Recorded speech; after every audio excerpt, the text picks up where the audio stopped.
Hey yo! Welcome to episode 7 of the NASCAR Pit Stop Show. As always, Elijah Leonard here, the host, with you to bring you another edition of this amazing show, formerly known as the NRLA Podcast, then WRLA Podcast, now known as the NASCAR Pit Stop Show, done in a little bit of a different way. The reason why I bring that up is because everybody probably knows recently the NRLA was reformed. It came back which is like a branch from the NRFSRL. So, just wanted to bring that up. But anyways, introducing the panelists. Right above me, that's Zachary Taylor. Top left, that's Wyatt Walker. And to my left, that is Sean Ard. Hello. Today I have...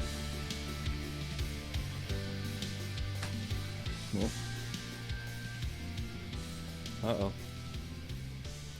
Can you hear me? Uh-oh. All we heard was, today I have, and then it just cut out. Yeah. Today, Are you done, Goofy Dog? nickname. Am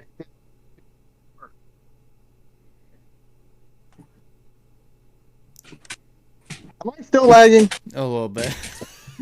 Yeah. I have a new nickname. There we go. There you go.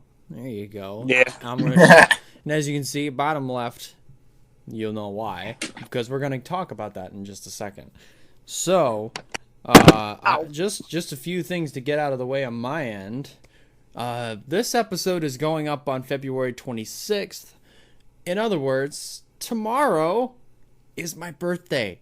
I turn the big 21 tomorrow. So that's it's amazing. It's amazing. Happy birthday. Thank you. Thank you very much. I greatly appreciate that. What were you doing? What in the world was that, Taylor? The dog clamped down on my hand. Makes Ow. it look like you're eating an invisible cupcake. Anyways. Apparently. But yeah, I am turning 21 tomorrow, and I've got some stuff planned out. That wasn't my planning. Some of it is mine because you got Cards Against Humanity tomorrow at 10. And then also on top of that, I think you also have another Among Us video coming out. A birthday edition coming out tomorrow, right around 4 o'clock. Let's see if there's anything else. I don't know. I think that's about it as far as I know. 11 o'clock is also coming up at 7:30, or when this show wraps up. So it'll be live. So just a heads up there. So I just wanted to bring that up before we get on down to today's festivities. Okay, guys. So speaking of our festivities, let's talk about the Daytona Road Course. We saw a lot of action from all three series combined. I mean, the one race that I think I really enjoyed the most, and this might be a little bit of bias because I was able to watch this one, was the Cup race. And just seeing as how there were some consistent green flag runs.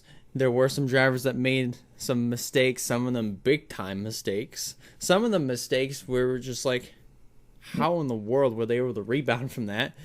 And then the very, very, very long-awaited, not really long-awaited, but more so 38 starts later, Christopher Bell's first win, which, yes, that is why I showed off Wyatt's new nickname on the bottom left.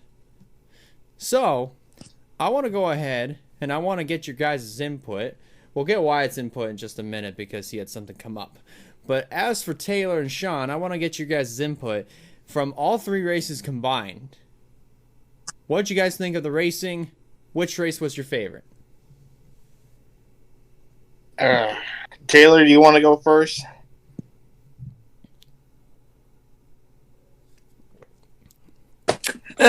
Sure, why not?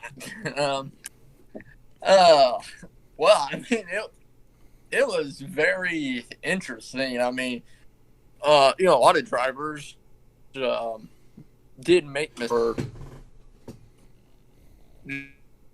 Absolutely bombing into turn one like crazy and sliding into the grass and off the track.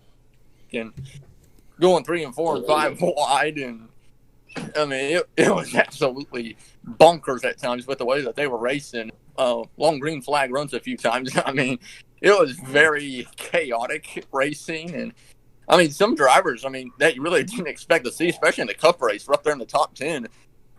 Like Priest and McDowell getting the top 10 after coming off that big win in the 500. So it was a very eventful weekend at the road course.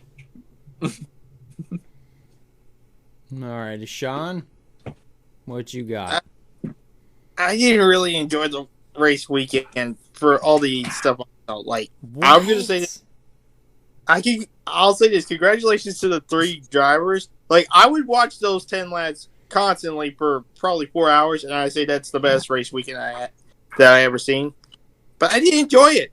I did not enjoy it.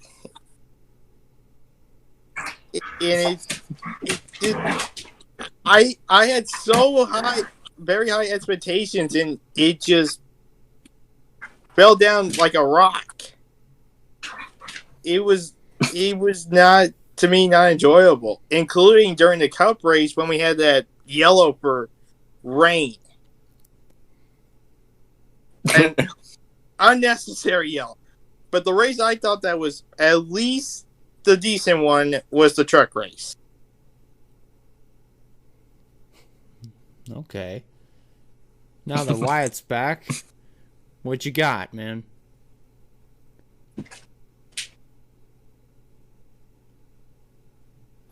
Oh. Uh-oh. Is this better? All right, Yeah, yep, that's- there you go. Stupid headphone jack. Anyways, I don't know what we talked about. Choose and again. So, what I did ask them was, what did they think about the racing, and which race was their favorite?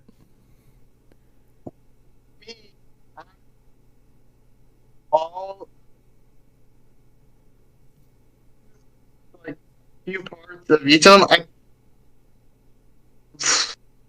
I'm trying to remember. I did watch like the last few laps of the truck race, which was pretty good.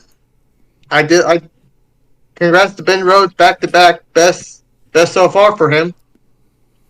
Excellent battle at the end between Cindric and Ty Gibbs, which amazing win by Ty Gibbs in his first ever start. That was pretty good. Mm-hmm. My least favorite driver to win his first ever race in the Cup Series, which is why today I'm known as CB20 fan. Just like I think the Cup race has to be my favorite because, like, just watching Bell battle, I didn't think Bell was going to do good at all. So, like, battle between, like, some of the best road course guys, some of the best top Cup guys, and his second start, in his second season, in his second season, and he won. I like this weekend. All right. Well, But Sean, I will agree with Sean about the unnecessary yellow, though. Yeah. I will agree with him on that. Well, on that other side, Yeah. Sean, you're the only oddball out that didn't really enjoy the weekend. Yeah. And again, as I said before, I say congratulations to the 3 drivers that won. They did well, and again, if I had a repeat of those finishes over and over, I would say that would be great. Just right there. Just the Cup race made it so, just had a downfall with that unnecessary yellow. Just uncalled for. All right. So let's go ahead and review the top 10 from each of the 3 races all together. So you got Ben Rhodes for the truck race, wounding up as the winner for the second weekend in a row. And I got to say, Thor Sport and Ben Rhodes are off to a really, really good start this season. And I'm definitely thinking that they're going to try to go for a three-peat as far as 3 weekends in a row. So I don't know, but we'll see what happens. Wyatt, you had something to say?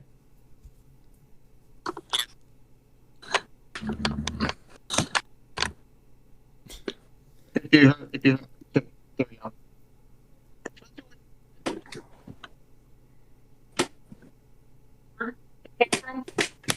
What's that?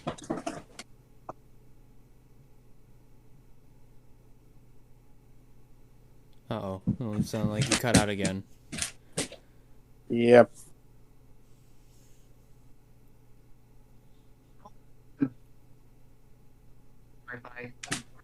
How's it? It's a little better, a little better. Oh. Oh.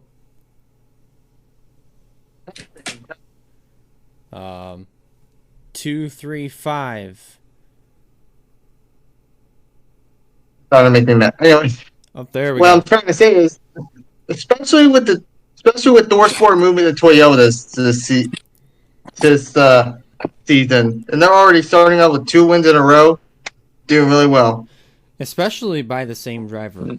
Exactly. And I think with this move back to Toyota, I think it's actually been doing them a lot better than what they were over at Ford, which they didn't really have the best success with over the last 3 years, but they did wound up having some decent runs from 2018, 19, and 20. Yeah, running Ford. yeah, definitely. But with Toyota, Definitely. I feel like that they're definitely going to dominate this year, especially if it's going to be with Ben Rhodes or Crafton or, let's see, Sauter. But more so Ben Rhodes, I think, out of anybody else. I think he's going to be the best one. You don't know. Don't forget about Ed Spanger. Well, possibly. Either one of those two. The 98 could be fast, regardless of who's in there. But anyways, Sheldon Creed comes home in second. John Hunter Nemechek in third. Todd Gilliland comes home fourth. Riley Herbst in his first run with DGR runs that completes the top 5. I can't even speak. Matt Crafton finishes 6th. Derek Kraus 7th. Kaz Gralla driving the 02 for Young Motorsports comes home 8th. Timmy Hill for Hill Motorsports comes home 9th. Christian Eckes in the 98 car, his first start in that truck, makes up the top 10. I can't even speak. Gosh darn it. Freaking lips. Okay. So I actually want to get the results from the Xfinity race. Oh, here we go. So, Xfinity results from Daytona Road Course. Ty Gibbs in his debut wins. And honestly, we're going to talk about Ty Gibbs here in just a few minutes. Austin Cindric comes home second. Daniel Hemrick wounds up third. Brandon Jones fourth. Jeb Burton completes the top 5. Then it's Harrison Burton finishing in 6th. So once again, the Burton Show finishes inside of the top 10. Miguel Paludo in his first NASCAR race back comes home 7th. Brandon Brown 8th. Justin Haley 9th. And Jeremy Clements completes the top 10. Then your final finishing results for the Cup race at the Daytona Road Course. You have Christopher Bell in his 38th start, getting his first NASCAR Cup win. Joey Logano finishing in 2nd. Denny Hamlin 3rd. Kurt Busch rebounding after a long slide and a spin through the infield grass. He wounds up 4th. And Brad Keselowski, after locking up the brakes constantly, after hitting the dirt, after getting bumped by Kurt Busch, he comes home in 5th. Kevin Harvick 6th. AJ Allmendinger in his first Cup race back, he comes home 7th. Michael McDowell, a good start for him to the season. He comes home 8th. Ryan Preece 9th. And Alex Bowman rounds out the top 10. All right, guys. Let's go ahead and grade this weekend. Yeah, and we're going to start off with Wyatt Walker, the guy who was really rooting for his hometown boy, Christopher Bell, to get the job done. That's why he's up first. So Yeah, go ahead. So Wyatt, if you could give this weekend a grade from A to F, what would it be and why? Well, to start off, we have a bunch of underdog stories in these couple of races already, and there was a big underdog happening at the road course. Like, we got Ty Gibbs winning his debut. Christopher Bell coming out of nowhere. You even said it in the top 10s about Priest and McDowell getting up there. So it's been like an underdog story. Great finishes, but I'm going to give this an A. I'm going to give this an A. The rate's pretty good. The only reason I don't think it's going to be a plus is because of mainly the cup series in that yellow. That was stupid. I may bring it down to the A minus. I'm not 100% sure yet, but all in all, it's around up to an A. I thought it was really good. Alrighty. Sean? Wait, Zachary Taylor up next. Oh, Taylor, I'm sorry. Oh, well, I mean, kind of go back to what I was saying during my thoughts of the race. I mean, it was like Wyatt was mentioning, a lot of underdogs that we really didn't expect to be up there, getting up there and competing in the top 10. And to be honest, I did not expect the first-time winner at the Daytona Road Course. Once Joey got that big lead, I thought it was going to be Logano winning, and Christopher Bell chased him down out of nowhere and knocked him out of the way and won. I mean, all the chaotic racing that we got to see, I'm going to give it an A.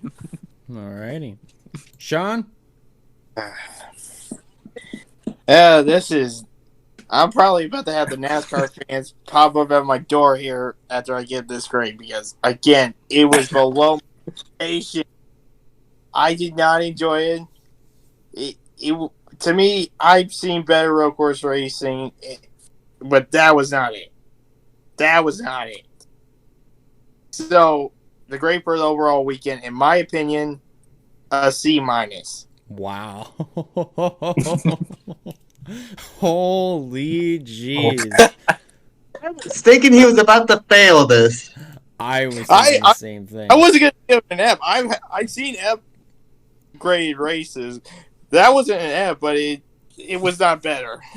It was like the best I've seen so far. Well, Sean, once again, you're going to have to be the oddball out here because, honestly, the racing I saw was actually not too bad. Not too bad at all. I mean, like, you had some good racing. You had some pretty aggressive passes. Very, very, very, very chaotic restarts, especially going into turn 1, which made it all the more interesting and exciting. You even had, with a handful of laps to go, you had that wild save from Chase Elliott, almost hitting the billboards, and somehow managing to keep the car in one piece and on the racetrack and pointed the right direction, all at the same time. Heel. What's that? Heel. Well, technically they were in the field. I don't even know what you said. I'm sorry. Ran over the billboard or whatever it was. A camera. Oh, yeah, that's right. He did run over a camera. No. When Reddick went to the grass and went to the sign. Oh, you're Caught talking fire? about Reddick. I thought you were talking about Chase. Yeah, that's what I'm trying to say. Well, blame your microphone for fading out a lot. But I'm not even doing anything. I'm not even doing anything. I don't know what's going on. I get it, man. Like, that's a sucky feeling. But aside from that, I'm going to give this grade. I'm going to back, actually, Wyatt and Taylor up and say that this is an A for me. I honestly am going to vouch for them. But alrighty, guys. Sean. I gave my opinion. I know I'm going to have the NASCAR fans out. Yeah. I'm going to have NASCAR outside my house, so You gave your opinion. Time. That's for sure. I gave my opinion. If people don't like it, I don't care, man. Well, at least this is a show where we can at least have one or two opposing opinions, and we can all kind of agree to disagree and move on from it. Whereas you have other shows that will just literally vouch for the same thing. So, you know. Yeah. What's that? Yeah. We're giving him a hard time. Yes, we're giving him a very hard time. But alrighty, guys. When we come back, we're gonna go over but we're gonna go over the three topics that I have set up for this episode of the NASCAR Pit Stop Show. So don't go away, folks. We'll be right back.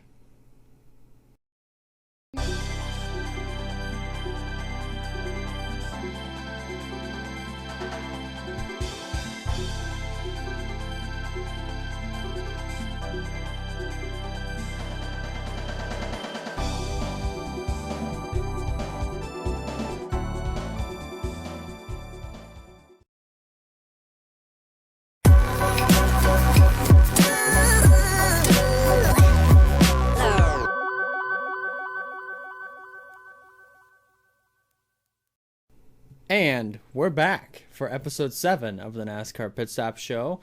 Hello, guys. Elijah Leonard back with you guys. You got Zachary Taylor, Wyatt Walker, Sean Ard alongside me. So, guys, we're gonna get down to some of the topics that we have set up for this edition of the NASCAR Pit Stop Show. The first one I'm actually gonna start off with is a statement that was released about almost an hour ago, as of January. Yeah, we're totally in January. February 24th. So, good job. This is a statement from Spire Motorsports. Due to COVID-19 protocols, Ryan Sparks, crew chief for the Spire Motorsports number 7 Camaro ZL11LE, will be unavailable to participate in Sunday's Dixie Vodka 400 and will not travel to Homestead, Miami. Additionally, 2 other members of the 17 will be inactive this weekend at adherence with the same directives. Veteran NASCAR Cup Series crew chief, NBC Sports analyst, and Spire Motorsports consultant Steve Letarte will call the race in Sparks' absence for the team and driver Coy LaJoie. So, this is going to be the first time in a little over 7 years that we're going to see Steve Letarte on a pit box. It's not going to be the 88 pit box, perhaps, but it's going to be on top of the 7 pit box. In his first race back, and keep in mind, this is only going to be temporary. This is only going to be for however long that Ryan Sparks is going to be out for. How do you think Steve Letarte is going to do in his first race back as a crew chief?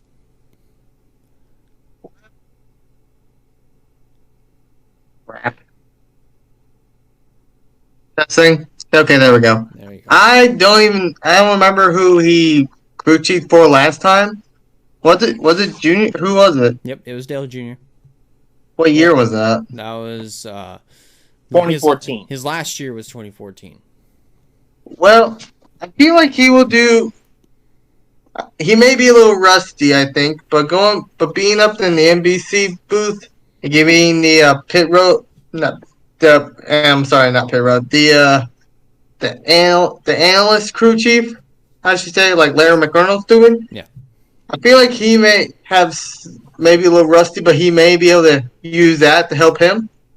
And we know Coy LaJoie's team is not the best team, but I feel like they may get like a good finish with him as crew chief. So I feel like he might do okay. Sean? I'll agree on that one as well. I can't wait to see Steve Letarte return up there, even though he might be a little rusty, but again, he's been up in the booth with NBC Sports, so he should know. He'll probably know what to do once he finally gets the whole thing going. The race starts. Taylor?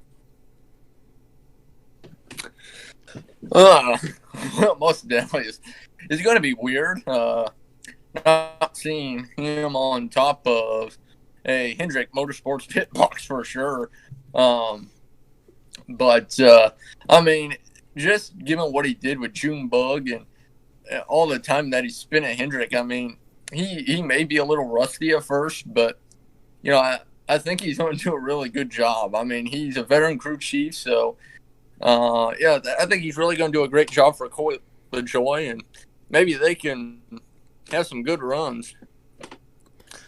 We're just going to have to wait and see for sure because, you know, as Wyatt said, he might be a little bit rusty as far as applying to what he says in the booth to what happens out on the racetrack. So we're just going to have to wait and see what happens.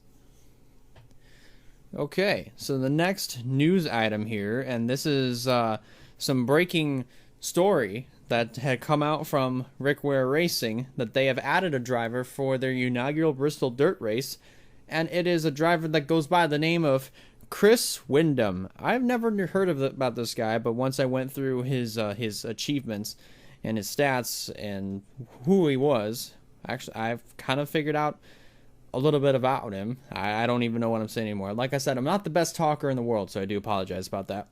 So I decided to go to... What's that? And yet I'm host. Air high five, Wyatt. Air high five. I try. The thing is, I try. I tried the best I can over here, okay? Don't bash the host. Anyways. So I decided to go on Wikipedia literally just a few seconds ago to just try to, you know, give a brief bio on who Chris Windom is. So Chris Windom is an American professional racing driver. Windom was the 7th to complete a United States Auto Club or USAC Triple Crown by winning 3 titles in sprint cars, midget cars, and Silver Crown. So his achievements are USAC Silver Crown champion in 2016, and also 2017 USAC National Sprint Car Champion, and then 2020 USAC National Midget Champion. And and Rick Ware Racing recently just announced that he will be driving the number 15 car at Bristol, and NOS Energy is going to be coming along with him onto that Cup car. So, with this announcement that we have a dirt ace, one of the best dirt racers, coming into NASCAR to compete in this Cup race, do you think that this is a sign that we might see more dirt racers get signed on for a one-off at Bristol Dirt? Absolutely. It also shows that Bell and Larson have competition now, besides just them and Briscoe. But I've never heard of this guy either. And you say he's like a dirt road ace. This may be the barely only chance we see Rick Ware Racing actually do good with a dirt driver ace.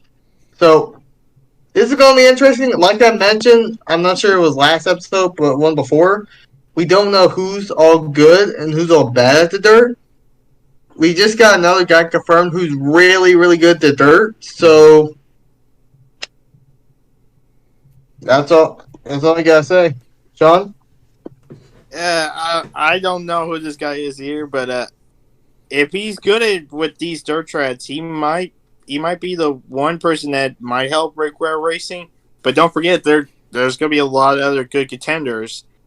Plus, a lot of these drivers did start their careers in dirt, so there's no clear-cut advantage, really.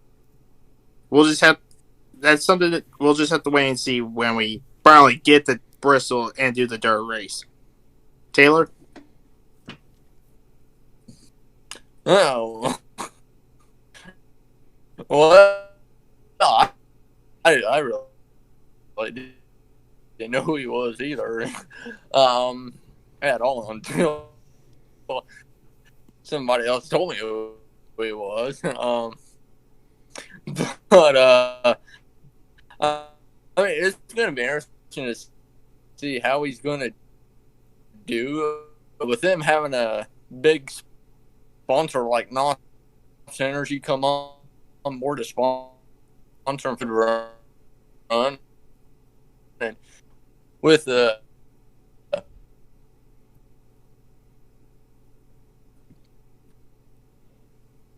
Uh-oh. pro dirt racer and a big sponsor like NOS Energy on it as well. The Discord just freezes up. You're just You kept cutting out really bad. yeah. Okay. Oh, jeez. Okay, let's retry this. Oh.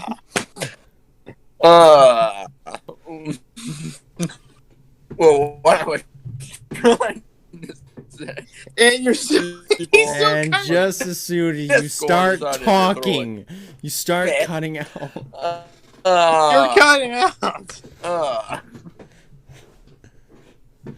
Oh, he's gonna try again.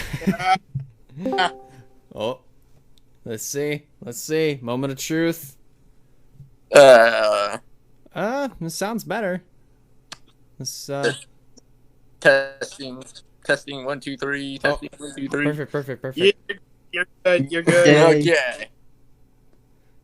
Alrighty, let's retry this. What I'm trying to say was, I never really heard of this driver either. That's gonna be driving for Rick Ware Racing. But I mean, it's gonna be interesting with him being a dirt driver to see how he does, and having a big sponsor like NOS Energy drink on the car. I mean, it's going to be interesting. This could be a big opportunity for Rick Ware Racing to have a good run, and with a pro dirt driver behind the wheel. And who knows? I mean, maybe more dirt aces will come along and get in some other cars as well. All right, yeah. There you go. But yeah, what I was thinking about was like, since we're coming up to Bristol Dirt for trucks and Cup, I didn't see anything about Xfinity going there. No, it's Xfinity. Oh wait, yeah. I'm sorry. I'm thinking something else. My bad. To be doing that. Yeah, I didn't see anything about Xfinity going there. I mean, from what I know of, but either way, we're coming up to that weekend. We're not there just yet. But what I'm thinking about is that since this is the first dirt racer that has never competed in NASCAR to get signed on to the Cup to a Cup car for Rick Ware, I'm thinking that this might be a sign that we might see a small wave of more dirt racers like coming in. We have no idea like who might get signed on to where. All we know is that this may be the first of maybe 3, 4, 5, maybe 6 more, depending on like what happens and what other announcements come out. On top of that, this could benefit drivers like Kyle Larson or Christopher Bell or Chase Briscoe or even Ricky Stenhouse Jr. or Ryan Newman, because to Sean's point, a lot of these drivers that are now in the Cup Series, they started their racing careers on dirt.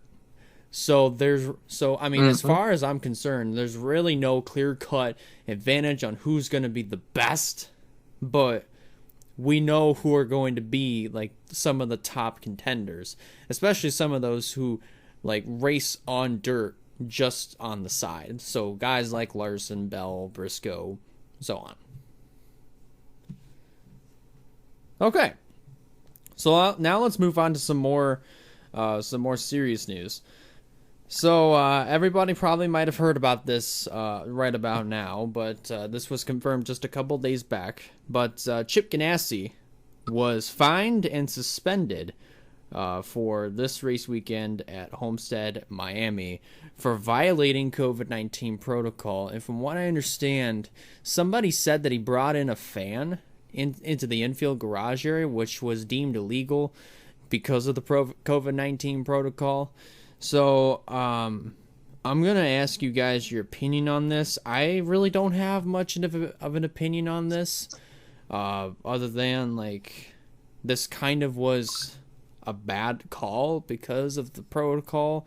You have to be safe, and you have to, like, understand that these are the rules that NASCAR put in. But like I said, I don't have much of an opinion on this.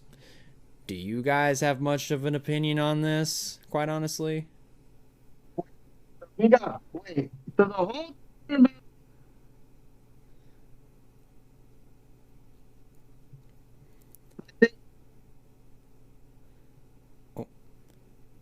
about Uh-oh. Uh-oh. Oh no.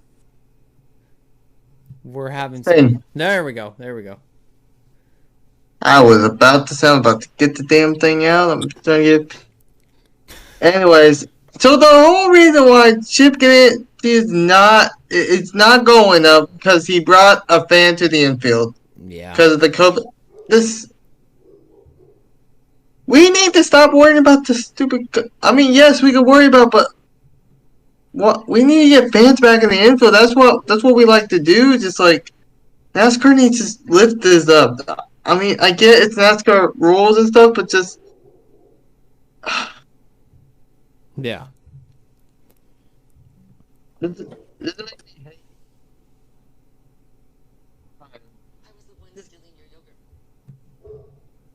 Oh crap! Especially you can't. We have NASCAR. Why can't we go? If we have NASCAR, why can't we go in the infield and meet the drivers like we did before? I get COVID protocol, but still, just I don't know. I honestly don't have an opinion on this. I'm more mad about knowing this is why he got fined. Sean. I don't have much of an opinion, but I kind of gotta go where Wyatt was going. I'm not happy with this call either, but like it's ridiculous to even go this far with this whole protocol. Like yes, I know everyone's trying to do this for safety concerns for everybody, but with how everything's going now, we're gonna soon start seeing those restrictions drop. They'll drop pretty quickly. It's been a year. Yeah. Yeah. They'll pretty soon drop. Taylor? Well, I think it was kind of silly for him to be fined. I mean, just like what Wyatt and Sean were saying. I mean, obviously, you're trying to keep everybody safe and everything else, but I mean, you want to see the fans be able to get back into the garage area in the infield and get up close to the drivers again, and everything. So, I mean, it's obviously the safety protocol that NASCAR's got right now, but yeah. Hopefully they'll be able to lift that protocol soon. Yeah. So yeah, we are coming up to 1 year when the whole world got shut down because of this, and we completely quarantined off. So I mean, like this. I mean, we don't know what's gonna happen just yet because of like the uncertainty of what's going on. But we know more now than what we did back then. So like. I mean, it's kind of a question mark. It's kind of up in the air at this point on when some of these protocols will get dropped.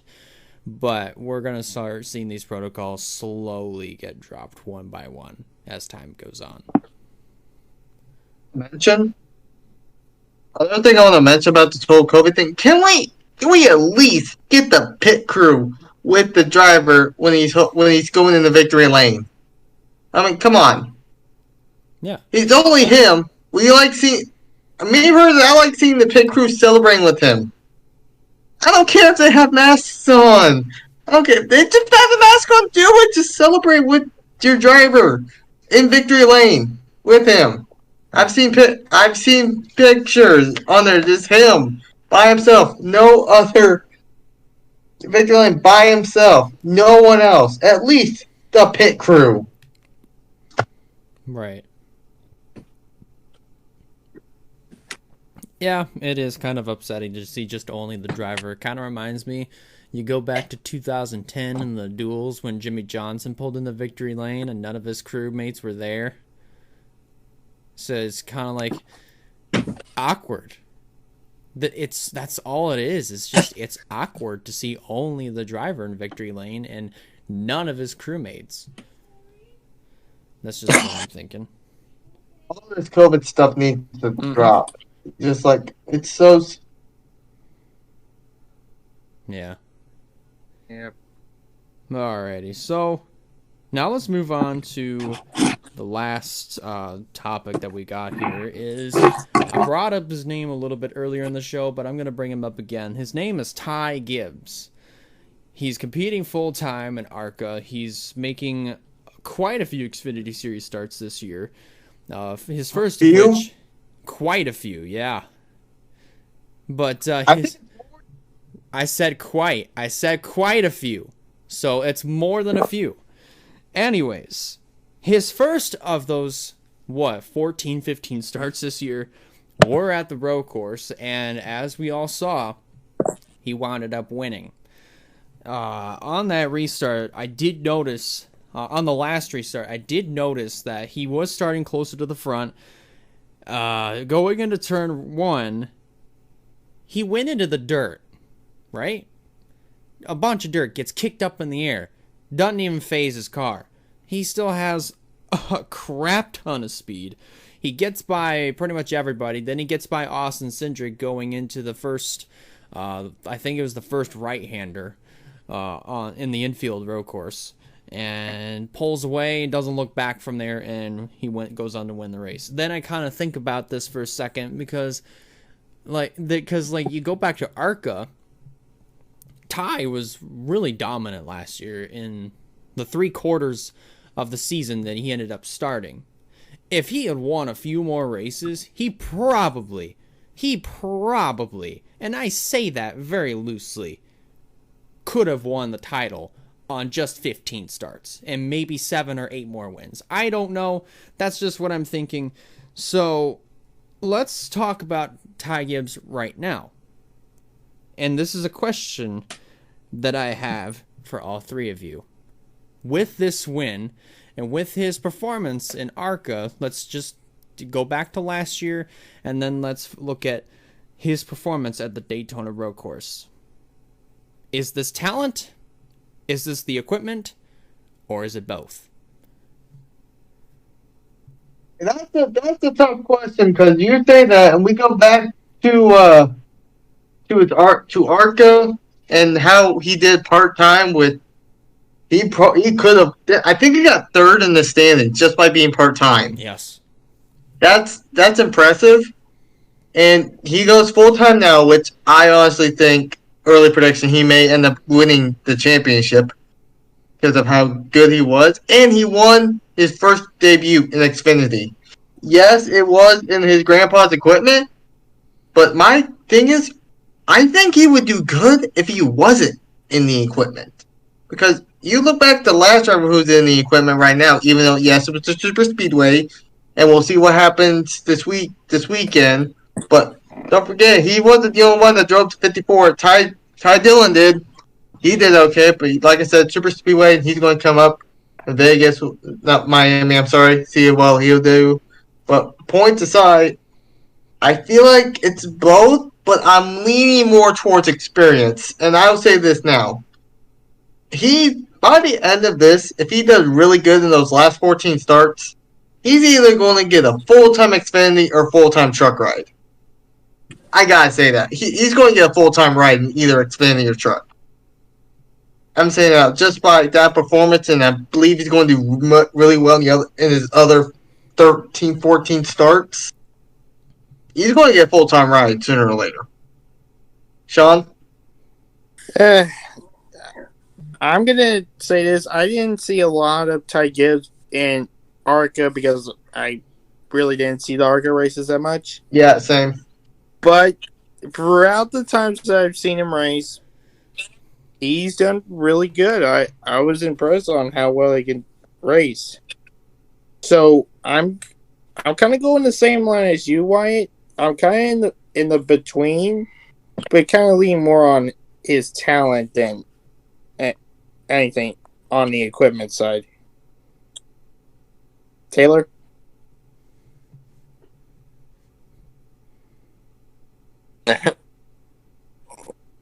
Well, I mean, most definitely. I mean, he's got really good equipment underneath him, most definitely.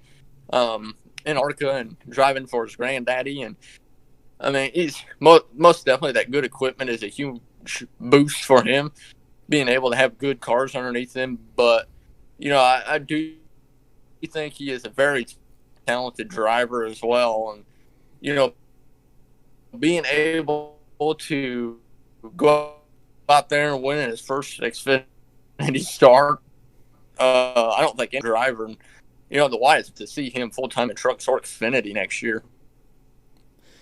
To be honest with you, I'm kind of just, it's kind of 50-50 for me. I'm just really unsure if it's the talent or if it's the equipment or if it's both. But the thing is, I am very, very confident in Ty Gibbs' ability to drive a race car, because we've seen him, he's really good at what he does. But however, though, I just kind of think it's a little too good. So although he does have the talent, I'm kind of leaning more towards the equipment, because think about this for a second. In ARCA, Joe Gibbs Racing is in there. So it's pretty much a done deal that they're going to be up there competing with Vetturini. But also in Xfinity, the 54 car has some very storied history. You go to Kyle Busch, he was won quite a few times in the 54 as a bushwhacker, or a leech in Wyatt's term. But yeah, in that regard, as far as Ty Gibbs, I'm just judging from his performance in ARCA last year and what it might be this year, and more so of what he's going to have in his handful of Xfinity starts this year, I think it's probably just going to be more of the equipment that's going to be boosting his talent. That's just what I think. But that's why I'm kind of thinking to myself, what would he do if he was in, RCR equipment? What if he just drove the 21? Then what? See how he does. Exactly. But no, Joe Gibbs, it's his grandson. Get away from.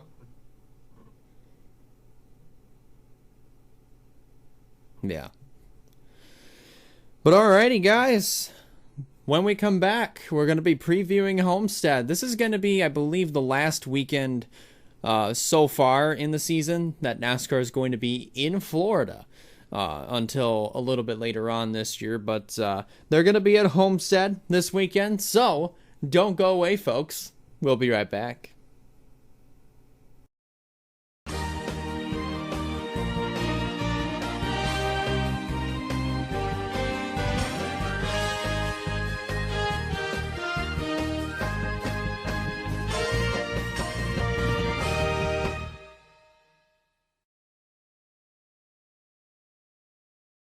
Alrighty, guys, we're back for episode 7 of the NASCAR Pit Stop Show, and now we're at that segment where we're going to be previewing Homestead. This is going to be the first 1.5-mile track of the year, and third race weekend that we're going to be doing in Florida once again. So, guys, we're going to be at Homestead. This is a racetrack which is basically the oval, but with very odd banking. So, you got the inside line, which is 18 degrees, middle line is 19, and the outside is 20. So with that, the kind of racing that we're going to see, what do you think we're going to expect?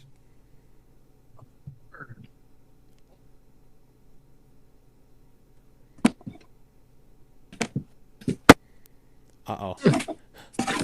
Good. Couldn't hear it. We're going to see a lot of drivers running the wall. Be right up top by that wall, hitting the wall, maybe hitting the wall. But that's the main place we're going to see a lot of these drivers. All right. And we're probably going to see some crazy restarts, too. Sean?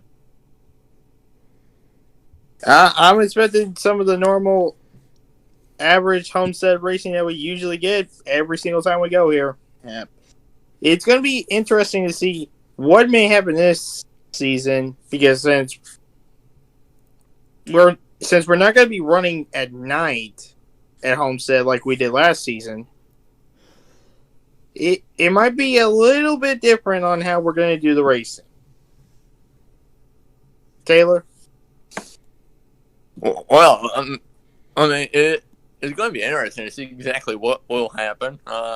With this being the second time that they're running Homestead in the spring, and more in the spring and not towards the end of the year like they're used to. So, hopefully we don't have a rain delay like we did last year.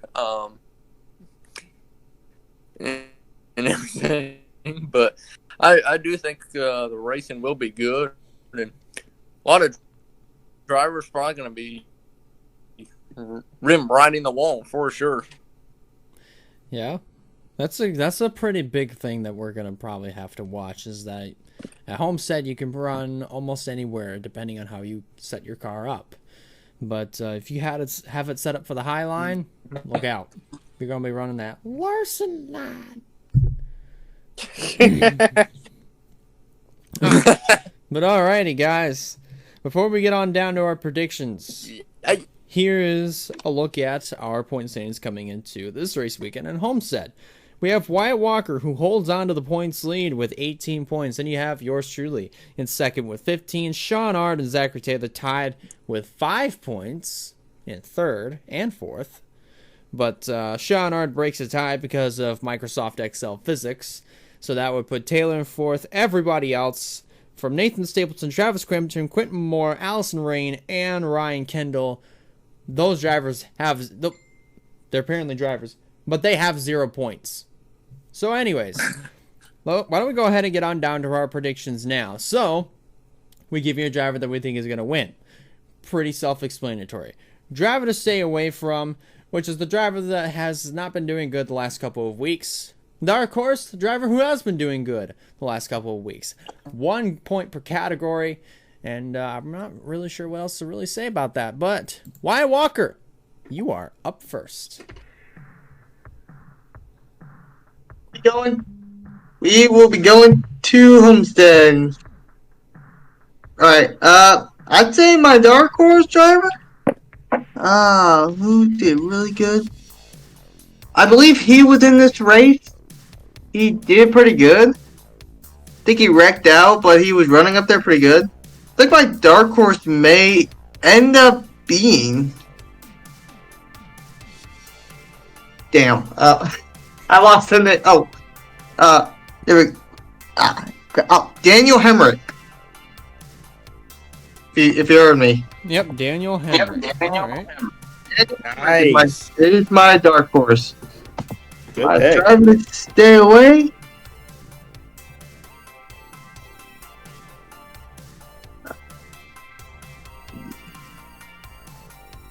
It's hard to pick. I may have to give this one to Brett Moffitt. Oh. I might have to give this one to Brett Moffitt. The driver to win's pretty hard because I'm thinking about the last 2 Homestead races that we had. Yeah.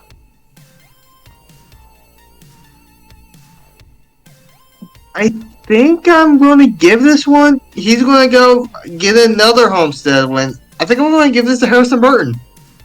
Okay. Ooh. I think Harrison won. He did pretty good. The only one of the drivers he had to go against was Briscoe, and Briscoe's not in the race. So I think Burton may have a shot. Okay. Harrison. For the Cup Series, this one, the dark horse is hard to pick. Because it's down between two people, and I wouldn't be surprised if I put one of them in the winners.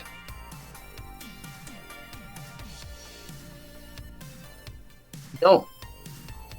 Yeah, I gotta go. Dark horse, he's not gonna win. As much as I think he's gonna win, I think you already know who the other dark horse is after I say this one. My dark horse is gonna be Kyle Larson. Mm-hmm. The main reason, the Larson line. He's one of the best. He is one of the best at running the high lanes in out of Miami. He's going to be up there running, and he's going to be really good equipment. I don't think he'll win as much as I really want to put him up in the winner's circle. I don't think he will. My driver to stay away. I don't think any of us has really talked about him. He hasn't been up there so far. I think I'm going to go with Eric Almirola. Ooh. Okay. I don't think we've really talked about Eric Almirola so far this season, and the last two races, he got wrecked out early in Daytona in the oval, and I didn't really hear much about him in the. I don't even remember where he finished in the road course. I may have to give that one to Eric Almirola. Mm-hmm. My driver to win. This one's tough. You know what? He was really good. He could have won. If Hamlin didn't, I may end up giving this one to our 2020 champion. I'm giving it Chase Elliott. Okay. Mm. All right. And I'm guessing you guys can figure out who my other dark horse was by the high lane situation. Reddick. Yep. Alrighty, guys. Up next is Zachary Taylor.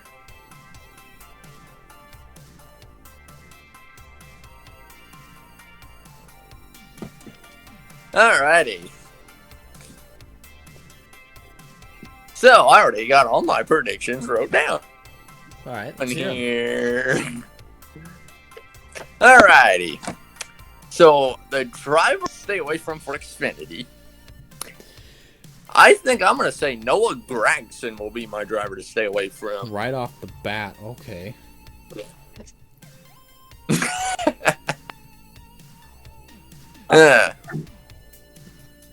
Just wait till I hear who I picked for Cutler to stay away from.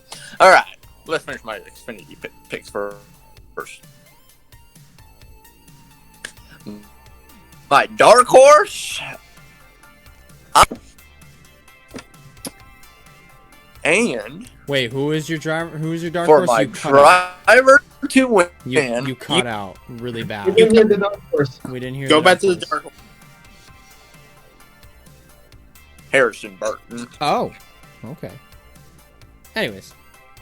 My dark horse, if this car would stop cutting out. Alrighty. My dark horse is Harrison Burton. My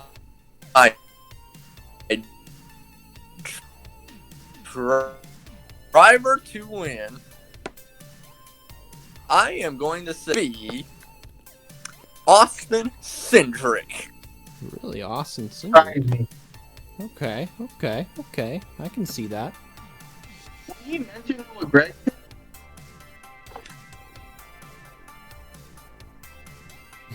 You're right. Alrighty. Alright. So, I made a really interesting pick from my driver to stay away from for Cup. And the driver I'm going to pick to stay away from for Cup is going to be a really risky, bold prediction. I'm going to say Brad Keselowski is my driver to stay away from. Oh. Okay. My dark horse I'm going to say this. And I know Wyatt mentioned him. I'm going to steal him. Tyler Reddick is going to be my dark horse. And my driver that I'm going to select to win the race, I'm going to say the FedEx Toyota of Denny Hamlin is my driver to win. All right. Coming between him and Elliott was my pick for that. Oh, also, I'm not sure how bold Keselowski is. He was another guy I was thinking. So apparently, me and Taylor are on the same wavelength. That's interesting. I was legit, not gonna lie, I was thinking about Keselowski as a straightaway driver. I'm like, I'm not sure how well he's good at Homestead. Right. Yes, he won a championship, but he never won the race. I swear. Alrighty, guys. Sean Ard, you are up next. All right. Hey, Taylor, I'm stealing your idea first. Well, I'm stealing your way of picking stuff. So let's start off with the driver to stay away from first. Okay.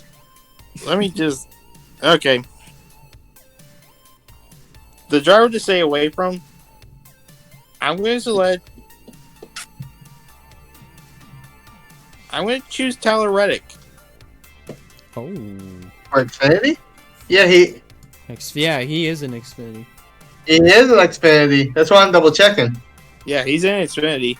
Yeah, I know. I was just double checking. Wait, does he even have a charter? Because he didn't even run the. No, Xfinity. he's driving the 03 car.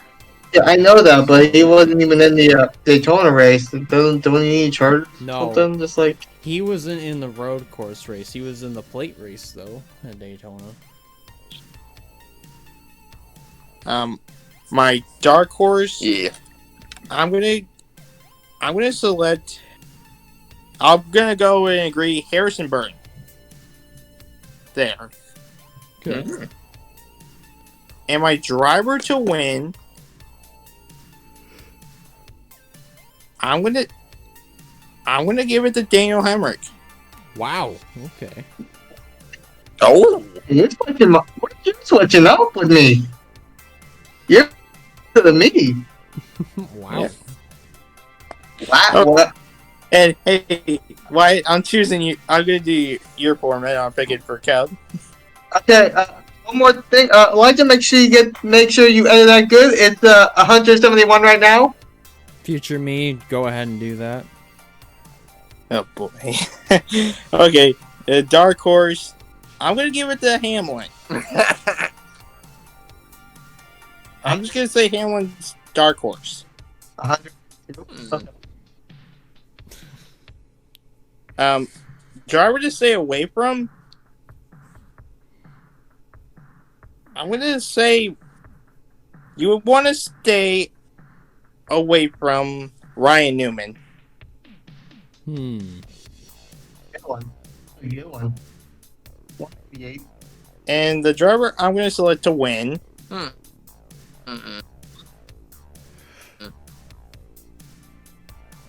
And somebody might get mad. Or actually, nah. I'm not gonna go there. I'm gonna say I'm choosing Kyle Larson to win. Okay. Okay. As the guy to win. That's actually really, really interesting. And it comes down to me, by the way. So, here we go for my Xfinity prediction. Very interesting. So for my driver to win, I'm actually kind of torn on who I want to see win. But of all the people that I think would be the guy that would have the best chance, I'm going to go ahead and I'm going to say Austin Cindric. He's going to be my driver to win. If you go back to the last two races at Daytona, regardless of if it's just the plate race or if it was the road course, his first two finishes, the first two races he finished first and second. So he's definitely got himself off to a really good start this year, and I think that streak of really good finishes, top 5, top 10s for instance, is going to continue, and he's most likely going to win at Homestead. Driver to stay away from, on the other hand, I'm not too sure about this, but if you had to tell me which was the guy as the driver to stay away from, I hate to do this to him, but I'm probably going to have to say this is also another tough one. But I'm just going to have to say maybe Ty Dillon is the driver to stay away from. Listen, I know he's in Joe Gibbs Racing Equipment, but something is bound to happen to him eventually. So, Yeah. you know.